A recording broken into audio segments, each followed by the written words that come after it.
warahmatullahi wabarakatuh. Alhamdulillah, wassalatu wassalamu ala rasulillah wa ala alihi wa sahbihi wa man wala ma'bad. Alhamdulillah, segala puji bagi Allah subhanahu wa ta'ala. Salawat serta salam semoga senantiasa tercurah kepada junjungan kita Nabi Muhammad sallallahu alaihi wasallam, keluarga, sahabat, dan seluruh pengikut beliau hingga akhir zaman. Umahan yang dirahmati Allah, mari kita awali kegiatan hari ini dengan membaca basmalah bersama-sama. Bismillahirrahmanirrahim. Apa kabar semuanya? Alhamdulillah. Luar biasa. Allahu Akbar. Kalau saya bilang Jannatul Umahat bersama meraih jannah. Jannatul Umahat Bersama meraih jannah. Oke, alhamdulillah ya. Pada hari ini alhamdulillah Allah telah kembali mempertemukan kita dalam majelis ilmu yang insya Allah penuh dengan keberkahan. Yang sudah hadir di tengah-tengah kita adalah Teh Karin, narasumber untuk hari ini. Selamat datang Teh Karin, terima kasih sudah mau meluangkan waktu untuk berbagi ilmu dengan teman-teman semua di sini. Izinkan kami untuk menginformasikan susunan acara pada hari ini. Acara akan diawali dengan pembacaan ayat suci Al-Quran, dilanjutkan dengan pembacaan biografi singkat narasumber, kemudian kita akan menyimak pemaparan materi utama. Setelah itu kita akan masuk ke sesi tanya jawab, lalu dilanjutkan dengan pembagian hadiah dan insya Allah akan ditutup dengan sesi foto bersama. Kami dari Majelis Taklim Jannatul Umahat mengucapkan jazakumullahu khairan kepada para sponsor dan donatur yang telah mendukung terselenggaranya acara ini. Ada Elhana Learning Kit, Dapur Bunit, Versha Unit, Manarik, Elhana Learning Center, Aitora Kitchen, Mitra Jaya, MBK Sahabatku, dan seluruh donatur yang tidak dapat kami sebutkan satu persatu. Semoga Allah membalas dengan pahala berlipat, keberkahan, dan menjadikannya sebagai amal jariah yang terus mengalir. Amin, Allahumma amin. Baik, sesaat lagi kita akan menyimak lantunan ayat suci Al-Quran, yaitu surah Al-A'raf ayat 28 sampai dengan 30. Surat A'raf ayat 28 sampai dengan 30. Bagi umahat, silakan membuka mushaf Al-Quran atau Al-Quran digital masing-masing.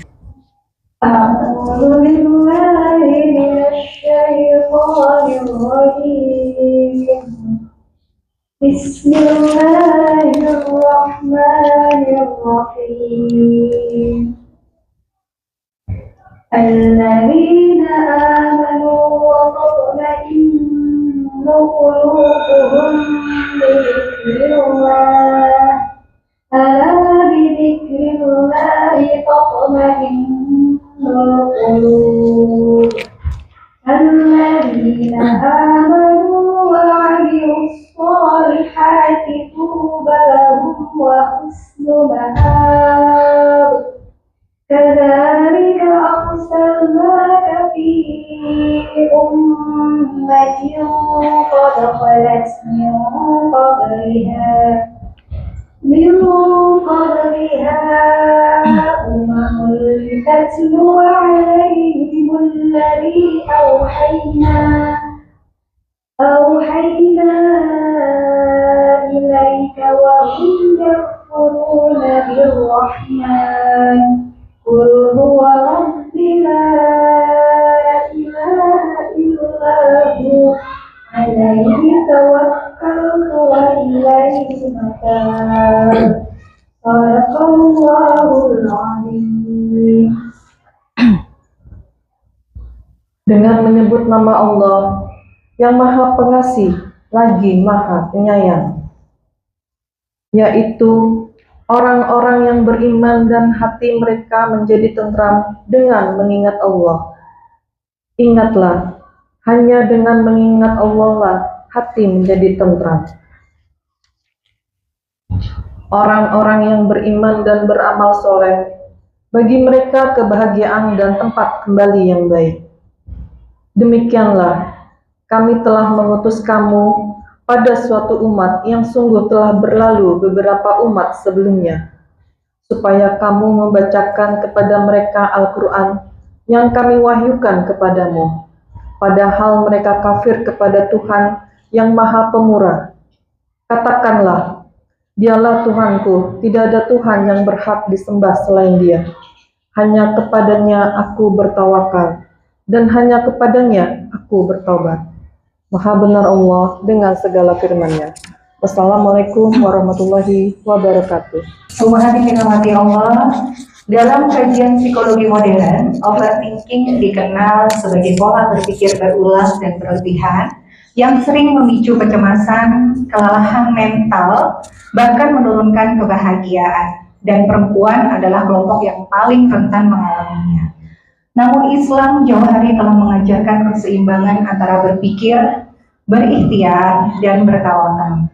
Overthinking seringkali muncul saat akal bekerja tanpa diiringi iman, saat kita ingin memastikan segalanya. Tapi lupa bahwa hidup ini ada dalam genggaman Allah yang Maha Mengatur. Hari ini kita akan belajar melihat overthinking dalam kacamata iman, bagaimana berpikir dengan sehat, bersyukur dengan sadar, dan menyerahkan hasil hanya kepada Allah. Narasumber kita pada hari ini adalah Teh Karina Hukman, yang lebih akrab disapa dengan Teh Karin ya.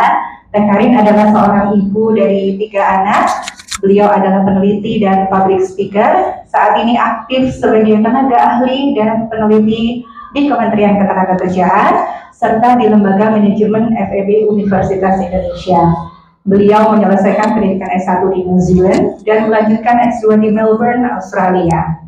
Bidang kajian yang beliau tekuni meliputi work-life balance, gender diversity, dan decent work dengan fokus pada keseimbangan peran, kualitas hidup, dan ketenangan batin di tengah tuntutan kehidupan modern. Umahat, siapkan hati, siapkan catatan, insya Allah banyak hikmah yang bisa kita bawa pulang hari ini. Overthinking dalam kacamata iman. Kepada Teh Karin, kami persilakan. Innal hamdalillah nahmaduhu wa nasta'inuhu wa nastaghfiruh wa na'udzu billahi min syururi anfusina wa min sayyi'ati a'malina may yahdihillahu fala mudilla lahu wa may yudlilhu fala hadiya lahu. Asyhadu an la ilaha illallah wahdahu la syarika lahu wa asyhadu anna Muhammadan abduhu wa rasuluh la nabiyya ba'dah. Assalamualaikum warahmatullahi wabarakatuh. Alhamdulillahirabbil alamin. Segala puji bagi Allah Subhanahu wa taala yang sudah mengizinkan kita untuk bisa berkumpul ya di pagi hari ini dengan rasa aman. Karena rasa aman itu sekarang mahal ya. Mudah bagi Allah Subhanahu wa taala kalau Allah mau menciptakan kita dan menjadikan kita lahir di Gaza gitu misalnya. Atau mudah bagi Allah jika Allah menghendaki kita lahir ternyata misalnya di Aceh misalnya, di area-area yang kemudian sekarang terdampak dengan bencana ekologis gitu ya. Tapi Allah Subhanahu wa taala memilih kita untuk hadir di sini dengan rasa aman, aman dari penjajahan, aman dari genosida, aman juga dari bismillah bencana ekologis yang menimpa di berbagai wilayah di Indonesia. Alhamdulillah. Kita juga bersyukur kepada Allah Subhanahu wa taala yang sudah mengizinkan kita untuk tetap hidup hari ini, karena nyawa itu mahal harganya ya. Yang bikin mahal apa? Karena ada begitu banyak orang-orang yang sudah wafat di detik ini yang kemudian mengharapkan agar bisa dikembalikan ke dunia lagi, untuk mereka bisa beramal soleh lagi, untuk mereka bisa bertaubat dengan lebih baik lagi, untuk mereka bisa sholat lagi, untuk mereka bisa sedekah lebih banyak lagi. Dan sekarang privilege itu Allah hadirkan atas kita semua. Jadi, Masya Allah, Alhamdulillah, mudah-mudahan kita bisa bersyukur ya atas karunia Allah Subhanahu wa taala yang luar biasa, yang masih mengaruniakan kepada kita hidup, sehingga kita bisa berbenah, bisa memperbaiki diri. Salah satunya di materi kita diminta sharing-sharing ya tentang overthinking di dalam Islam seperti apa. Kalau dibilang sebagai narasumber tuh rasanya gimana gitu ya, karena background studinya memang bukan background studi Islam malahan ya. S1 ngambil manajemen, S2 kemudian ngambil managing human capital. Dan memang ketika ngambil managing human capital itu saya belajar tentang stress management juga, belajar juga psikologi dari perspektif HR, belajar tentang mindfulness yang sekarang lagi booming banget gitu ya, tentang positive affirmation dan sebagainya gitu. Belajar tentang work-life balance dari berbagai teori-teori itu. Tapi satu hal yang kemudian saya temukan adalah seperti yang sering saya sampaikan di mana-mana begitu ya. Kalau kita bicara tentang teori bikinan manusia atau model-model lah bikinan manusia untuk menenangkan diri, a theory or a model is only as good as the assumption. Teori apapun, permodelan apapun itu hanya akan bisa berhasil dengan baik kalau asumsi-asumsinya terpenuhi. Gitu ya. Dan salah satu yang menjadi flaws terbesar dari teori-teori bikinan manusia adalah karena yang menciptakan kita adalah Allah, hanya Allah yang maha mengetahui gitu. Ya, caranya seperti apa, dan selama cara itu bertentangan dengan syariat, maka ketenangan sejati itu tidak akan pernah dicapai oleh manusia sampai kapanpun. Dan itu kita yakini. Kenapa? Karena itu ada di dalam Al-Quran. Kalau kita beriman, kalau kita meyakini Allah Subhanahu wa Ta'ala sebagai Tuhan, maka berarti kita pun yakin bahwa Al-Quran itu adalah sebaik-baik pedoman. Kalau kita yakin bahwa Al-Quran sebaik-baik pedoman, maka kita pun yakin bahwa Rasulullah SAW adalah sebaik-baik teladan. Jadi sebelum kita lanjut, ini yakin dulu nggak, percaya dulu nggak gitu ya, Insya Allah. Kayak saya kalau ngajarin anak-anak di rumah, tadi belum sempat di-share ya, aktivitas utama sebenarnya saya jadi ibu homeschooler ya, karena anak-anak masih homeschooling sekarang. Jadi saya kerjaan banyak WFH juga, banyak dari rumah, makanya ini mendadak banget, sesekali banget harus ke kantor ya. Biasanya paling cuma 1-2 kali saya harus keluar rumah gitu. Sama anak-anak saya, yang paling utama ditekankan adalah pemahaman berkenaan tauhid. Karena kalau tauhid yang nggak kuat, apa yang mau disampaikan nih, ada 11-12 slide tadi ya, mungkin akan menguap juga gitu. Kenapa? Akhirnya nggak percaya, masa sih kayak gitu? Masa sih emang bisa ya gitu ya. Contoh misalnya kalau di kalangan para bunda gitu ya, kalau ngisi parenting itu, seminar parenting, biasanya pada nanya gimana cara mengelola marah. Marah itu ada di dalam hati, kuncinya adalah takwa. Banyak yang nggak percaya. Atau misalnya ketika kita bilang bisa kok insya Allah mendidik tanpa marah, banyak nggak percaya. Padahal itu di dalam Al-Quran ada, sunnah Rasulullah SAW-nya ada. Gitu. Kenapa? Karena memang berat kadang-kadang kita menerima kebenaran. Karena ketika kita menerima kebenaran akan ada konsekuensinya. Akan ada konsekuensi dari kita menerima kebenaran tadi. Konsekuensinya apa? Akan ada hal-hal yang harus kita laksanakan walaupun kita nggak suka. Dan ada hal-hal yang harus kita tinggalkan walaupun kita suka. Tapi kalau kita beriman sama Allah SWT, kita tahu ada surga yang menanti kita. Bukan hanya kebahagiaan di dunia yang didapatkan, tapi juga kebahagiaan di surga yang kekal selamanya yang akan Allah SWT karuniakan. Gitu ya, insya Allah ya. Jadi mudah-mudahan semua yang hadir di sini baik offline maupun online mungkin live stream ini, kita semua yakin dulu bahwa surga itu ada dan Allah lah yang menciptakan kita. Kalau Allah SWT menciptakan kita, maka kita yakin bahwa apapun yang diperintahkan oleh Allah SWT itulah yang benar. Dan kita pun yakin bahwa dunia ini sementara. Punten sebentar ya, ada suara-suara ini apa ya? Nggak tahu ya. Kayak suara-suara sereng-sereng apa gitu. Punten ya. Dan ketika kita meyakini bahwa Allah SWT yang menciptakan kita, kita pun meyakini bahwa dunia ini cuma sementara. Dan ini salah satu prinsip dasar kita sebagai orang beriman, insya Allah. Ada rukun iman ya, salah satunya beriman kepada hari akhir. Bahwa seberat-beratnya kehidupan kita di dunia, itu semuanya cuma sementara. Yang kekal selamanya adalah di surga nanti, insya Allah. Nah, yang pertama yang ingin saya bahas berkenaan tentang overthinking dalam perspektif Islam ini sebetulnya apa? Apa istilah yang biasanya digunakan? Nah, ini ada beberapa istilahnya. Salah satu yang populer adalah ham dan hazan. Ham dan hazan ini menjadi salah satu penyakit ya, yang harus disembuhkan.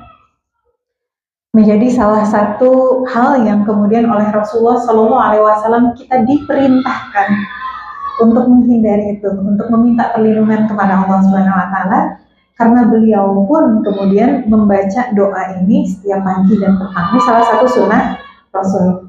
Apa ini sunnah Rasulullah SAW ya? yakni Rasulullah SAW di dalam salah satu hadis sahih, hadis riwayat Bukhari, diceritakan beliau itu suka berdoa, Allahumma inni a'udzu bika minal hammi wal hazan. Ini panjang doanya ya. Mungkin anak-anak bunda-bunda semua yang ada di sini hafal gitu ya, karena setiap zikir pagi dan petang dibacakan mungkin di sekolahnya gitu ya.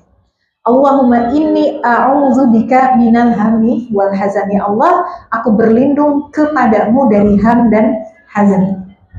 Perkataan a'udzu itu adalah permohonan meminta perlindungan dari sesuatu yang besar. Contoh misal di dalam Al-Quran ada surah pendek yang kita hafalkan dari zaman kita dulu kecil. Qul a'udzu birabbin nas. Qul a'udzu birabbil falaq. Apa pembahasan dari para mufasir? Para mufasir menyampaikan perkataan a'udzu adalah kita memohon perlindungan kepada Allah dari sesuatu yang besar, yang dampaknya itu dahsyat, yang dampaknya luar biasa. Tadi sama kakak MC kita ya, yang cantik solihah sudah disampaikan bahwa overthinking itu bisa menurunkan tingkat kebahagiaan, dampaknya bisa ke sini, dampaknya bisa ke sana. Bahkan lebih jauh lagi, ada orang yang saking hamnya akhirnya kemudian berbuat kemaksiatan kepada Allah Subhanahu wa taala. Nah, kita bahas satu-satu. Ham ini apa sih? Ham itu rasa was-was, rasa keresahan, rasa kecemasan terhadap apa? Specifically terhadap masa depan. Dan itu untuk generasi kita, what I mean by generasi kita adalah millennial and Gen Z. Dengan adanya sosmed, itu kekhawatiran terhadap masa depan itu semakin tinggi. Kenapa? We keep comparing ourselves to each other. Ya kan? Kita udah sampai ke satu titik di mana kita ngerasa content, ngerasa penuh, ngerasa full. Terus kita buka sosmed, ngelihat orang udah sampai sini, ngelihat orang udah sampai situ, ngelihat orang rumahnya lebih keren misalnya, atau ngelihat pencapaian anaknya lebih banyak misalnya. Anak kita alhamdulillah misal udah bisa baca umur 6 tahun. Ngelihat anak orang 5 tahun udah bisa 5 bahasa gitu. Contoh. Kita betapa bersyukurnya ngelihat anak kemudian sudah bisa baca Al-Quran di usia 7 tahun. Nggak taunya kemudian ngelihat anak orang 7 tahun udah hafal Mutskin 30 juz gitu ya. Akhirnya apa? Well, comparison is the enemy of joy. Membanding-bandingkan adalah musuh dari kebahagiaan. Bukan berarti kita tidak mengevaluasi, tapi hatinya yang harus dibersihkan. Kalau hatinya bersih, melihat ada pencapaian orang lain, kita gimana? Turut bersyukur, kita bahagia, kita terinspirasi. Kalau hatinya bersih. Tapi kalau hatinya kotor, akhirnya muncul apa? Iri hati, dengki, rasa putus asa, rasa tidak berharga, semuanya nanti. Nah, ham adalah rasa takut kita, was-was kita terhadap masa depan ketika apa? Kita punya sesuatu yang kita harapkan, tapi kita takut itu nggak tercapai. Atau ada sesuatu yang sudah kita miliki, kemudian kita takut itu hilang. Makanya banyak orang kan mikir, gimana ya, kalau udah lulus nanti dapat kerja nggak ya? Yang udah lulus udah dapat kerja, mana ya bakalan ketemu jodoh nggak ya? Udah ketemu jodoh, gue kapan ya punya anak? Udah punya anak, nanti gue jadi ibu rumah tangga, belum kerja ya. Udah jadi ibu rumah tangga mikir, gue bisa nggak ya nanti kerja lagi. Udah jadi ibu bekerja mikir, nanti gue gimana ya kalau misalnya gue resign. It keeps coming back and back again, and it ruins your life. Kenapa? Akhirnya kita tidak bisa mensyukuri hari ini karena dipenuhi dengan was-was terhadap masa depan. Bahkan di generasi kita sekarang, orang nikah aja belum, gimana ya kalau aku diselingkuhin? Nikah aja belum, calonnya aja belum ada. Saking apa? Melihat betapa banyak di media sosial info perselingkuhan. Lupa bahwa pernikahan yang sakinah mawaddah rahmah itu sudah ada syariatnya di dalam Al-Quran dan Sunnah. Nah, kalau kita lakukan, insya Allah akan baik-baik saja. Nah, ham ini sangat berbahaya. Maka Rasulullah SAW saja, seorang manusia yang paling istimewa, yang paling mulia, membaca doa ini setiap pagi dan petang. Allahumma inni a'udzubika minal hammi wal hazan. Hazan ini adalah perasaan apa? Rasa nyesek, kesedihan yang berlebihan yang dia nggak ridha terhadap apa yang telah terjadi di masa lampau. Jadi nyesek, rasa sedih, rasa nggak terima, rasa marah, campur-campur di sana. Hazan, yang dia meratapi hal tersebut. Hal yang sudah terjadi. Boleh slide berikutnya. Hazan ini salah satunya akhirnya dampaknya adalah berandai-andai. Ini di hadis sahih yang lainnya. Kata Rasulullah SAW, apabila engkau tertimpa musibah, janganlah engkau berkata, seandainya aku berbuat demikian, tentulah aku tidak akan begini dan begitu. Ini salah satu dampak dari hazan. Coba aja ya, kalau dulu saya gini, kayaknya saya nggak akan kayak gini sekarang. Coba aja ya, dulu kalau gue nggak nikah muda. That's a millennial pasti. Coba gue dulu nggak punya anak pas usia muda. Coba gue dulu nikah sama A. Coba gue dulu langsung kerja. Coba gue dulu S2. Coba gue dulu kuliahnya ngambil jurusan A. Coba gue dulu ngambil ini, ngambil itu dan sebagainya. Itu jalan masuk syaitan. Tuh waswas dari syaitan. Apalagi bahkan kemudian menyalahkan orang lain. Coba aja orang tua saya nggak begini. Coba aja papa saya nggak begitu. Coba aja kalau saya tumbuh besar tuh enggak dari keluarga yang seperti ini. Apa yang terjadi ketika sudah menyalahkan masa lampau, menjadikan itu excuse terhadap perbuatan di masa sekarang. Oh, saya nggak bisa mengelola marah, teh. Soalnya dulu orang tua saya suka marah-marah. Oh, saya nggak bisa mendidik anak dengan baik, teh. Soalnya aku adalah korban luka pengasuhan masa kecil. Di akhirat nanti kita tidak akan pernah bisa di hadapan Allah Subhanahu wa taala menyampaikan, ya Allah, gue marahin anak gue soalnya dulu. Bisa nggak? Ya Allah, gue bermaksiat soalnya kan dulu perjalanan kehidupan gue gini. Bisa nggak? Maka hazan ketika tidak dikelola dengan baik, ketika tidak diobati, dia akan menggerogoti kehidupan kita. Kita akan tidak bisa qanaah. Kita susah sekali bersyukur, kita susah sekali ridha. Padahal salah satu rukun iman apa? Beriman kepada qada dan qadar. Makanya sebetulnya rukun iman itu ketika kita ajarkan kepada anak-anak kita itu akan menjadi fondasi yang luar biasa untuk mereka menjalani kehidupan mereka. Boleh selanjutnya? Lalu apa yang Allah Subhanahu wa taala sampaikan berkenaan tentang cara mengobati ham dan hazan? Salah satunya ada di Quran surat Fussilat ayat 30.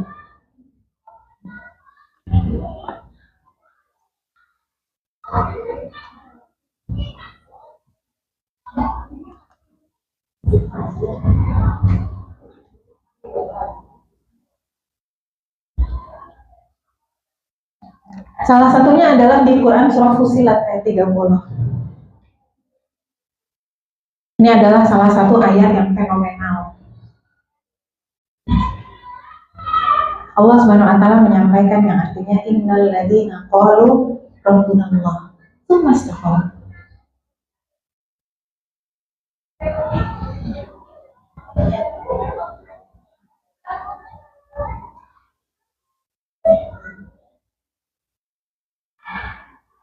Sesungguhnya bagi orang-orang yang berkata dengan sepenuh keyakinan bahwa Robnya adalah Allah, Robku adalah Allah, Rob kami adalah Allah, Tuhan kami adalah Allah.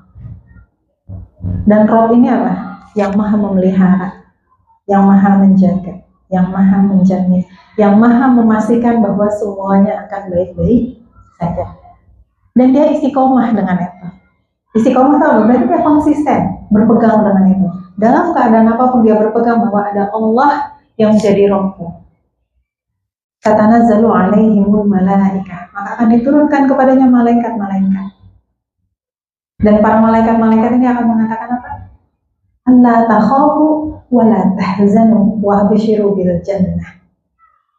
Jangan kamu merasa takut. Takut terhadap apa? Masa depan. Terhadap gangguan, terhadap berbagai ketakutan-ketakutan yang belum terjadi. Wala tahzanu, tadi jangan terlampau bersedih yang sampai nyesek, sampai meratapi terhadap hal-hal yang luput terhadap kita. Wa abshiru bil jannah, dan bergembiralah kepada surga yang sudah dijanjikan oleh Allah Subhanahu wa taala kepada kita.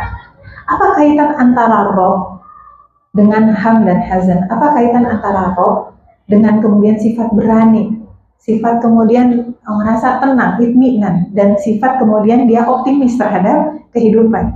Karena lawan dari ham tadi kan rasa takut terhadap masa depan, overthinking sama masa depan adalah dia apa? Dia optimis, dia berani. Gitu. Lawan dari hazan adalah dia bersyukur, dia tenang dalam kehidupannya. Apa kaitannya? Salah satu kaitannya adalah kuncinya di roh di sini. Sejauh mana kita memaknai dan meyakini bahwa kehidupan kita itu yang menjaga adalah Allah Subhanahu wa taala. Contoh misal, ketika ada seseorang yang overthinking, gimana ya kalau nanti gini, gimana ya kalau nanti kayak gitu. Atau contoh misalnya, gimana ya kalau misalnya nanti saya nikah, padahal ini nikah aja belum gitu ya. Gimana kalau nanti ternyata saya diselingkuhi? Nikahnya aja belum. Udah was-was lah gimana kalau diselingkuhi. Buat yang udah nikah misalnya was-was, aduh nanti bisa nggak ya nyekolahin anak sampai perkuliahan? Anaknya masih 3 tahun. Itu generasi kita banget. Ya, udah sampai ke sana. Nah, pertanyaan yang kemudian kita tanyakan kepada diri kita ini adalah manusia yang bertuhan atau tidak? Kalau kita manusia yang bertuhan, coba kita tanyakan lagi. Tuhan kita itu siapa? Jawab Allah gitu ya. Kita jawab gitu maksudnya. Udah kita jawab, Allah tuh yang kayak gimana? Allah tuh Tuhan yang seperti apa? Apakah disebutkan di dalam Al-Quran Allah itu kejam? Na'udzubillah, tidak. Bahkan keluh rasanya lisan kita menyampaikan hal tersebut. Tapi yang kita baca di dalam Al-Quran, Allah itu adalah Ar-Rahman Ar-Rahim. Allah Maha Pengasih, Maha Penyayang. Kalau Allah Maha Pengasih, Maha Penyayang, mungkin nggak Allah Subhanahu Wa Taala kemudian menzolimi hamba-hambanya? Akan mungkin. Allah adalah Al-Alim Al-Hakim, Maha mengetahui, Maha bijaksana. Maka kalau kita yakin Allah adalah Roh kita yakin nggak bahwa Allah Subhanahu Wa Taala itu Maha mengetahui, Maha bijaksana? Nggak mungkin Allah memberikan kepada kita ujian yang salah. Maka ketika kita meyakini betul-betul Allah sebagai Roh, itu sudah jadi obat bagi penyakit hati ham tadi. Akan muncul apa? Tawakal, keberserahan diri kita kepada Allah. Oh ya, kan Allah yang kemudian memelihara saya, menjamin kehidupan saya. Bayangkan ayat kedua di dalam Al-Quran, Allah Subhanahu Wa Taala setelah tadi menyampaikan Bismillahirrahmanirrahim, ayat keduanya adalah Alhamdulillahi Rabbil Alamin. Rabbil Alamin, bayangkan. Rob yang menguasai, yang memelihara, yang menjamin, yang menjaga seluruh alam semesta yang sampai sekarang, kalau kata ensiklopedia anak saya tentang luar angkasa, sampai sekarang nggak tahu ujungnya alam semesta ini di mana. Cuman adanya proyeksi, cuman adanya prediksi, cuman adanya hipotesis doang. Nggak tahu ujungnya kemana. Bayangkan alam semesta dan seluruh isinya itu yang menjaga adalah Allah Subhanahu Wa Taala. Setiap biji-biji yang ada di bawah tanah yang kita nggak bisa melihat yang menumbuhkan adalah Allah. Setiap gunung-gunung yang menjadi pasak bumi itu yang menggerakkan adalah Allah. Ketika kemudian dia jatuh, kemudian ketika dia tetap tegak, itu yang menjaga adalah Allah. Lalu kita manusia berpikir bahwa, aduh, gimana ya kalau misalnya nanti saya nggak bisa nih, nggak bisa nih. Padahal sekarang kita hidup saja detak jantungnya didetakkan oleh Allah. Maka salah satu penghinaan yang besar sebetulnya kepada Allah ketika kita nggak percaya sama Allah. Maka salah satu penyakit hati akhirnya apa? Suuzon kepada Allah. Penyakit hati. Jadi buruk sangka itu bukan hanya kepada manusia, tapi juga bisa buruk sangka sama Allah. Gimana perasaan para bunda ketika punya anak? Ini misal aja bikin analogi. Anaknya bilang, "Mah, aku mau main di air terjun." Terus kita bilang, "Jangan kita deh, sebut saja namanya Fulana." Si Bunda Fulana. Bunda Fulana ini dia bilang, "Jangan nah, air terjunnya bahaya." Terus anaknya nggak percaya. Dia terjun, celaka gitu ya. Gimana perasaan bundanya? Rasa sedih. Contoh lain, bundanya pergi lagi. Terus anaknya tenggelam di sungai. Terus ibunya ngasih tali, "Nih nak, tali, pegang nak talinya." Terus anaknya bilang, "Enggak, saya nggak mau tali. Saya nggak mau pegang, hanyut aja." Gimana perasaannya? Sedih. Sedih karena anaknya hanyut, sedih juga kemudian karena anaknya nggak percaya sama omongan dia. Sekarang kita bayangkan, Allah SWT menciptakan kita dengan sepenuh kasih sayang. Sepenuh kasih sayang gimana? Allah ciptakan kita dengan bentuk sebaik-baiknya. Allah ciptakan kita dari tanah lalu kemudian dimuliakan. Itu ayat di dalam Al-Quran. Maka kita harus beriman. Kita dimuliakan sama Allah SWT. Bukan hanya itu, Allah SWT menyampaikan juga Allah lah Ar-Razzaq yang maha pemberi rezeki. Allah menjamin rezeki kita. Terus kemudian kita nggak percaya, masa sih Allah akan ngasih rezeki sama saya? Masa sih Allah akan menjaga semuanya akan baik-baik saja? Bukan hanya nggak percaya, tapi berburuk sangka. Allah memang nggak adil. Kenapa hidup saya yang begini? Kenapa dia yang duluan nikah? Padahal aku yang ikut sekolah pranikah. Kenapa dia yang anaknya pinter? Padahal aku yang ikut kajian parenting. Aku udah sholat, aku udah ini. Kenapa rumah dia lebih besar? Kenapa karir dia lebih maju? Gak puas. Begitu juga dengan hazan. Tadi, terhadap apa yang luput di masa lampau. Ketika kita meyakini Allah sebagai Rabb, kita berarti meyakini bahwa apapun yang terjadi di masa lampau tadi, entah itu orang tua kita, entah itu teman-teman kita, entah itu lingkungan tempat kita tumbuh dan besar, semuanya terjadi sudah dengan seizin Allah.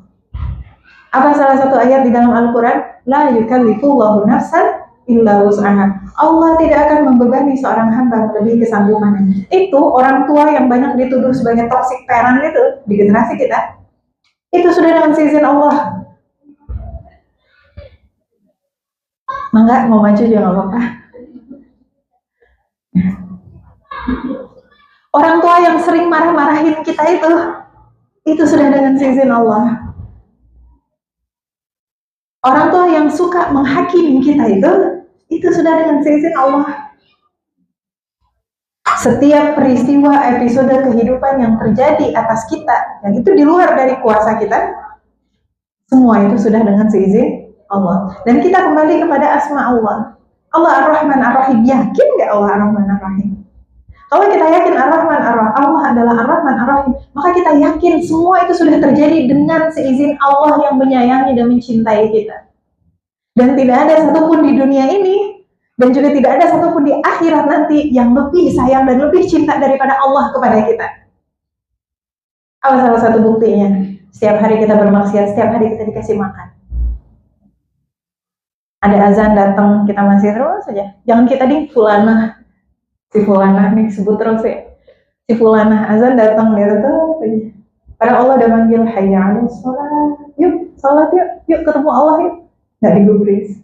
Sama Allah masih dikasih kesempatan bertaubat. Sama Allah masih dikasih kesempatan bertaubat. Jadi apa yang kita hazankan?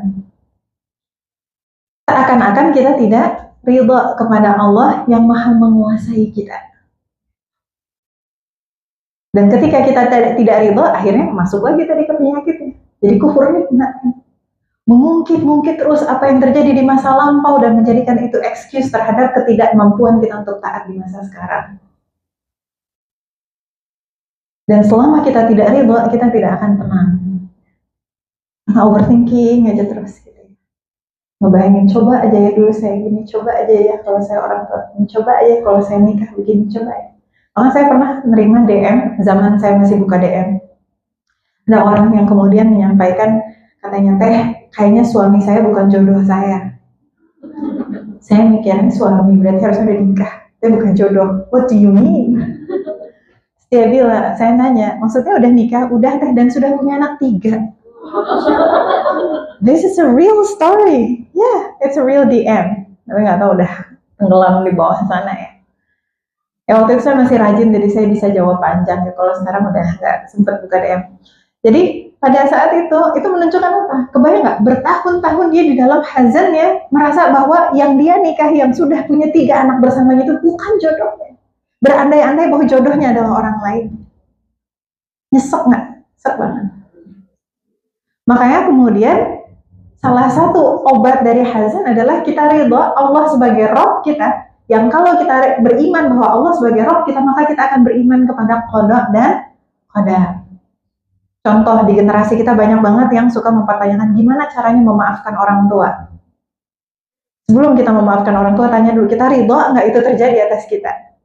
Selama kita nggak rela akan sulit kita memaafkan orang tua kita. Apalagi kalau orang tuanya nggak minta maaf, kan biasanya gitu. Orang tua saya jangan nyadar kalau dia tuh toksik.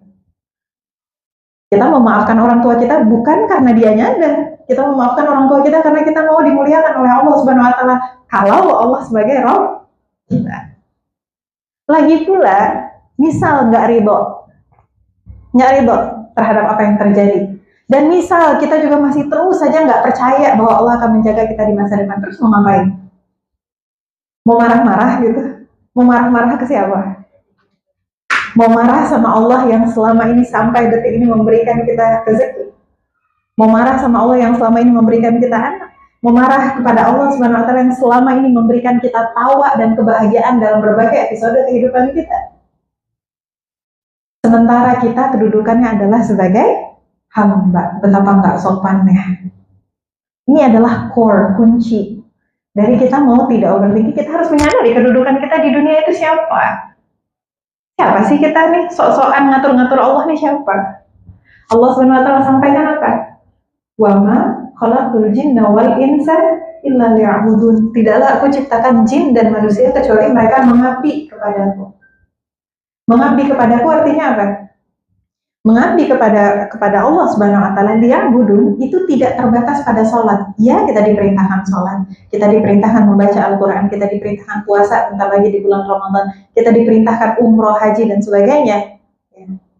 Tetapi ibadah, mengabdikan diri kepada Allah tidak terbatas pada ibadah ritual, tapi juga kemudian menyerahkan diri kita sepenuhnya 24 jam sehari, 7 hari sepekan dalam berbagai aspek kehidupan kita. Itu berserah. Sebagaimana yang Allah SWT terangkan di Quran surah Al-An'am 162, 163, katakanlah inna sholati wa nusuki wa mahyaya wa mamati lillahi rabbil alamin. Sesungguhnya sholatku, ibadahku, hidupku dan matiku hanyalah untuk Allah. Ketika bicara hanya untuk Allah, artinya apa? Kita hidup itu bukan untuk dapat pujian manusia. Tadi apa? Salah satu yang kadang-kadang bikin ham, karena kita membandingkan kehidupan kita dengan manusia yang lain. Karena kita mengharapkan pujian, validasi dari orang lain.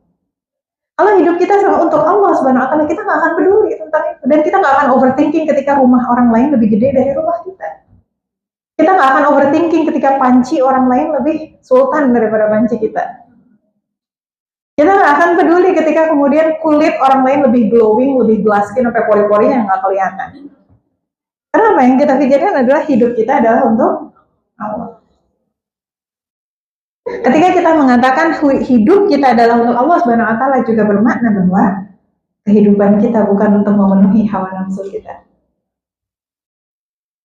Ya Allah, aku kan pengennya hidup itu kalau udah usia 25 tahun, aku harusnya udah mau Prince Charming. Kalau udah 30 tahun harusnya sudah punya anak sekian. Kalau udah 35 tahun harusnya udah punya rumah, udah punya mobil, udah punya ini, udah punya itu. Kata siapa? Nggak ada dalilnya. Sesungguhnya kalau sudah 30 tahun kamu harus. Nggak ada. Hal-hal yang kita khawatirkan di dunia itu adalah hal-hal yang kemudian dia remeh-temeh, tidak menentukan kedudukan kita di surga. Banyaknya. Coba deh perhatikan. Betapa banyak hal yang kita khawatirkan itu tidak menentukan kedudukan kita di surga. Regardless, apakah kita menjadi ibu rumah tangga, apakah kita menjadi ibu yang kuliah, apakah kita menjadi ibu yang bekerja, apakah salah satunya menjamin pasti kedudukan kita di surga lebih baik? Tergantung masing-masing orang kan. Orang yang sama saja setiap fase boleh jadi berbeda. Ada fase dalam kehidupan saya jadi ibu yang kuliah S2 sambil bawa bayi, nyusuin di kelas gitu ya. Semester 1 bawa bayi gitu ya. Orang bilang katanya udah tinggalin aja, nggak bisa kan saya hidup untuk Allah. Bawa dinyusui, sempurnakan 2 tahun, hamil lagi bismillah. Semester 1 hamil menyusui, semester 2 ngelahirin. Semester 3, semester 4 bawa stroller yang isinya 2 bayi, tahu kan stroller yang panjang. Masya Allah, tabarakallah, saya juga nggak tahu dulu bisa gimana caranya gitu ya. Bismillah, bifadlillah gitu ya. Ada fasenya seperti itu. Ada fasenya kemudian kerja. Ada fasenya resign. I took gap years, like 6 or 7 years, 6-7 tahun. And then I got back to work. Setelah kemudian anak-anak bismillah, bifadlillah sudah lebih independen. Jadi bahkan untuk kita pun setiap fase itu ada pilihan-pilihan terbaiknya apa. Satu orang yang sama saja berbeda fase boleh jadi beda keputusannya, apalagi ini orang yang berbeda. Dan gak usah tujuk-tujuk, ya kamu sih nggak kayak suami tetangga, nggak kayak suami teteh itu, nggak kayak suami influencer ini itu dan sebagainya. Aku kurang support system untuk aku berkarya. Karena kalau kita kemudian hidup adalah untuk Allah, kita akan fokus dengan diri kita, dengan keluarga kita, dengan situasi ini apa yang terbaik. Orang lain ngejudge gimana pun nggak peduli. Kenapa? Karena bukan mereka yang akan menghakimi kita nanti di akhirat nanti. Seisi dunia menghujat kita, Allah Subhanahu wa taala ridho, it's fine, it's okay. Mudah-mudahan kita tidak diuji seperti itu ya. Tapi kalaulah seperti itu, selama Allah Subhanahu wa taala ridho, it's fine, it doesn't matter. Tapi kalaulah kita dipuji seantero dunia, populer di media sosial, tapi Allah murka, apa gunanya? Kehidupan kita bukan untuk memenuhi hawa nafsu kita. Maka kemudian ketika misalnya kita dalam mengisi keseharian kita katakan kita mengabdikan diri sama Allah, termasuk cara mendidik anak. Gitu. Ya terserah aku dong kalau mau marah-marah sama anak aku. Kata siapa? Terserah kita. Anak itu adalah milik Allah, bukan milik kita. Setiap kali kita marah sama Allah, maka itu adalah satu kemaksiatan di sisi Allah, karena marah itu dilarang. Dan menahan marah adalah salah satu ciri takwa. Ketika kita marah, yang datang siapa? Setan. Betul nggak? Tapi banyak nggak percaya.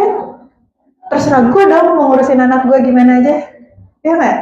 Kita lupa kedudukan dalam kehidupan kita. Kita hanyalah seorang hamba. Apalagi dalam bab takdir. Kita menguasai makanan kita aja nggak bisa. Yang mengolah makanan di dalam tubuh kita saja Allah. Terus kita sok-sokan mau mengelola takdir. Ya Allah, hidup gue kan harusnya gini. Suami gue kan harusnya gitu. Iya, Allah memberikan kepada kita pilihan. Pilihan cuma dua. Dalam apapun situasinya, kata Allah, fa'alhamaha ujuraha wa taqwaha. Diilhamkan kepada jiwa itu dua jalan. Ujur, takwa. Dosa atau taat sama Allah SWT. Itu pilihan kita. Maka dalam setiap episode kehidupan kita, yang terpenting bukan episodenya apa, tapi gimana kita meresponnya. And by the way, trauma itu bukan kejadiannya. Trauma is our response to that situation. Ya, itu adalah respon kita seperti apa. Maka pilihan kita tadi, mau fujur atau takwa. Dalam keadaan apapun, pilihan kita, mau kita ngambil jalan dosa, jalan kemaksiatan maupun ketaatan, akan diuji juga anyway. Tapi tadi kita nggak bisa ngatur Allah Subhanahu wa taala. Kedudukan kita adalah seorang hamba, dan hamba itu haknya adalah taat. Mana ada hamba sahaya yang kemudian ngatur tuannya, nggak? Apalagi kita adalah hamba bagi Allah yang Rob semesta. Boleh berikutnya? Salah satu yang kemudian kita juga sering lupa menjadikan kita overthinking adalah kita mengharapkan kehidupan yang selalu sempurna sesuai keinginan kita. Which won't happen. Kehidupan yang sempurna itu hanya ada di surga. Kenapa saya bilang seperti itu? Karena itu yang disampaikan oleh Allah SWT. Bahwa di dalam kehidupan kita, di dalam Quran surah Al-Baqarah 155, Allah SWT menyampaikan adalah walinabluwannakum bisyai'in minal khauf. Dan kami pasti akan menguji kamu dengan sedikit ketakutan, sedikit kelaparan, sedikit kekurangan harta, sedikit kekurangan jiwa, sedikit kekurangan buah-buahan. Buah-buahan ini baik buah-buahan buah maupun buah-buahan hasil, kurang hasil. Kita sudah berusaha gitu, hasilnya tidak sesuai harapan kita. Kan dulu sempat populer tuh ya, ada apa perkataan-perkataan kayak gitu, bilang kita hasil tidak akan mengkhianati usaha. Kalau orang Sunda bilang cek saha. Kata siapa? Hasil itu tidak akan mengkhianati Allah Subhanahu wa taala. Nabi Nuh alaihissalam berdakwah sekian ratus tahun, hasilnya segitu ya segitu. Ada orang menjaga kesehatan dengan luar biasa, dia sakit ya sakit, qadarullah. Tapi kita tidak boleh menyalahkan takdir atas kemaksiatan kita. Jadi kalau kita salah dalam mendidik anak, lalu anaknya jadi nakal, kita nggak bisa bilang, anak gua nakal takdir. Nggak bisa. Karena ada pilihan tadi, jalan taat yang harusnya kita ambil, yang kalau kita mengikuti Quran dan Sunnah, insya Allah anak-anak kita akan salih dan salihah, karena itu janji Allah Subhanahu Wa Taala. Nah di sini salah satu yang kemudian Allah Subhanahu Wa Taala sampaikan, gunakan bahasanya adalah bisyai. Bisyai itu apa? Sedikit. Ini sudah menjadi salah satu kasih sayang Allah Subhanahu Wa Taala yang luar biasa. Tadi kita bahas bahwa kedudukan kita di dunia hanyalah seorang hamba, yang hak kita berarti adalah taat. Ngikutin aja. Tapi Allah Subhanahu Wa Taala masih sayang sama kita. Allah karuniakan kita rezeki, Allah karuniakan kita kebahagiaan, Allah karuniakan kita berbagai kenikmatan. Bisa saja loh kalau Allah mau menjadikan kita itu makannya cukup seragam satu aja. Setiap hari makan nasi, telur, nasi, telur, nasi, telur. Bisa nggak? Bisa aja. Orang sapi aja makan rumput aja jadi segede itu kan. Tapi Allah jadikan apa? Ada bawang-bawangnya, ada rempah-rempahnya, ada ini, ada itu, dan sebagainya. Untuk apa? Kesenangan kita. Allah jadikan gunung-gunung, Allah jadikan apa? Mata'an lakum wa li'an'amikum, kata Allah. Ini adalah untuk kenikmatanmu. Dan juga hewan-hewan ternakmu. Allah sengaja menjadikan itu semua untuk kenikmatan kita. Jadi Allah sayang sama kita. Dari sekian banyak yang Allah karuniakan kepada kita, yang Allah ujikan, yang Allah ambil cuman sedikit. Sekarang saya tanya, misal aja ya, saya ngasih nih 1 miliar, sok nggak nih buat kamu 1 miliar. Terus habis itu saya ambil, boleh nggak saya ambil aja 100 ribunya? Kira-kira gimana? Oh sok aja 100 ribu, mau 1 juta juga gue kasih. Kalau gue punya 1 miliar, gitu kan. Bayangkan yang Allah Subhanahu Wa Taala karuniakan kepada kita beyond 1 miliar. Bukan hanya kenikmatan di dunia, tapi juga di surga. Ada sebuah kisah. Rasulullah SAW menceritakan kepada kita, ada seorang calon penghuni surga yang sudah mau masuk. Out of curiosity. Hanya karena penasaran, bukan karena membantah atau apa. Dia nanya, kenapa aku masuk surga itu dengan rahmat Allah, bukan dengan pahalaku? Karena pada saat dia mau masuk diperintahkan, masuklah ke dalam surga dengan rahmat Allah, bukan dengan pahalanya.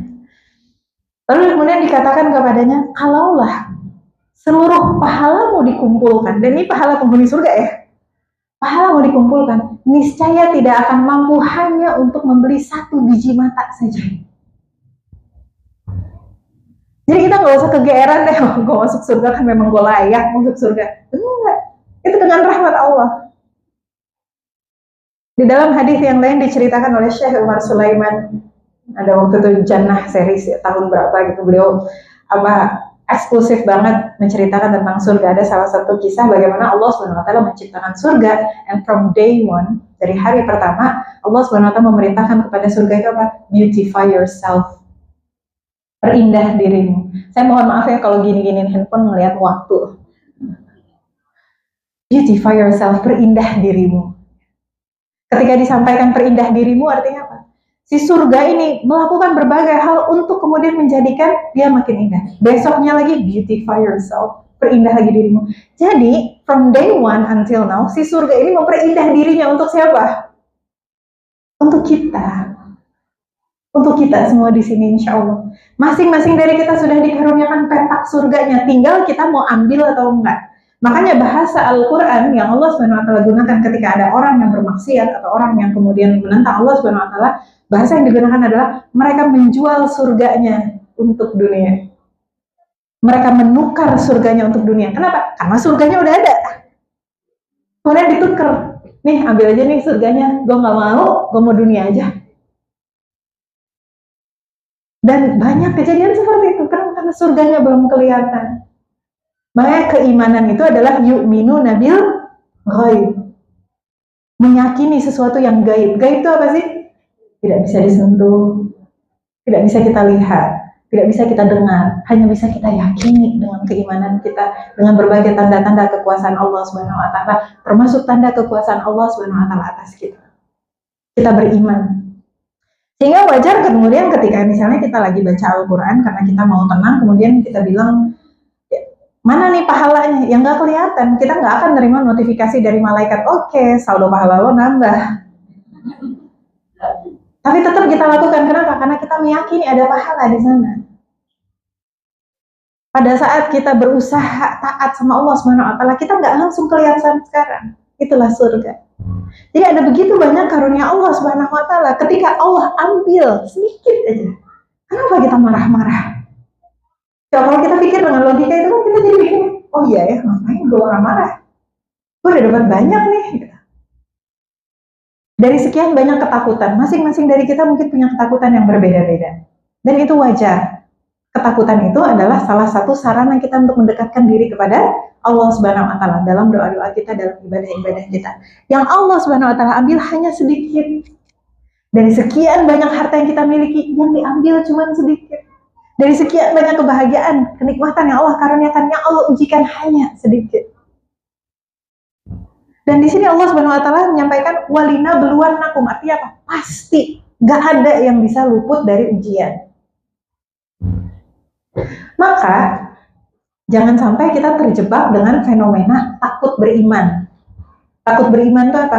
Ada orang bilang, saya bukan ada yang sering.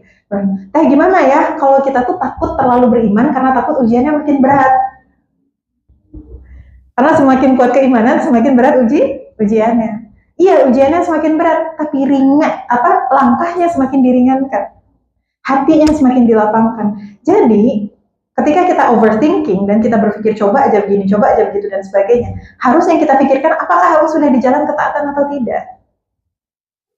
Karena mau orang memilih menikah ataupun tidak, true story, banyak banget di generasi kita itu menyesal menikah muda.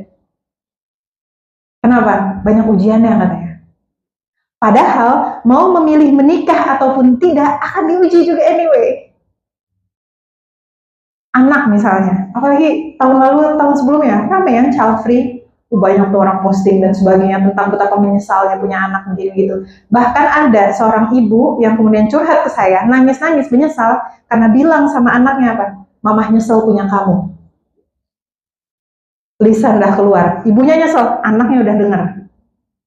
Dan anak udah usia SD, jadi anaknya sudah merekam. Bayang nggak nyesaknya seperti apa? Makanya harus ridho, harus dijaga. Mau memilih untuk memiliki anak ataupun tidak, akan diuji juga anyway. Yang kemudian menyuarakan, gue mau child free, soalnya gue nggak mau nanti capek gini-gitu dan sebagainya. Well, guess what? You'll be tested anyway. Bedanya apa? Ketika kita memilih diuji di jalan kemaksiatan, Allah akan sempitkan hati kita. Ujian yang ringan pun terasa berat. Kenikmatan pun terasa gersang. Hati yang kemudian sempit tadi, dikasih kerikil aja, jatuhnya udah bikin sakit kesakitan. Tapi mereka yang kemudian beriman dan di jalan ketaatan, Allah Subhanahu wa taala lapangkan hati. Ujian yang terasa berat, Allah jadikan dia ringan. Bukankah Allah Subhanahu wa taala yang kemudian menyampaikan kepada kita, alam nashrah laka sadrak wa wada'na 'anka wizrak. Bukankah telah kami lapangkan bagimu dadamu dan kami ringankan beban yang ada di atas pundakmu. Hati kita ini yang punya siapa? Allah. Tidak ada yang bisa membeli ketenangan di dalam hati. Yang bisa menenangkan hati kita hanyalah Allah.